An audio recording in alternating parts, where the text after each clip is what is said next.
এই বছর যখন উমরায় গেছি, এটা আমার কোনো মাহফিল আপনারা শোনেন নাই, আজকে শুনি।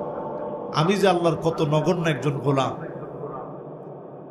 এই বছর যখন আমি উমরা করতে গেলাম,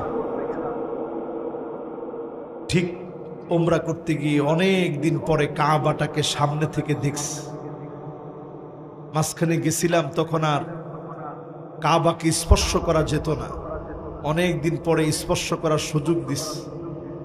একটা জায়গা আছে হাজরে আসওয়াদ আর কাবার দরজা, মাঝখানের একটা জায়গা আছে মুলতাজাম। এই জায়গাটা আমরা অনেকে চিনি না।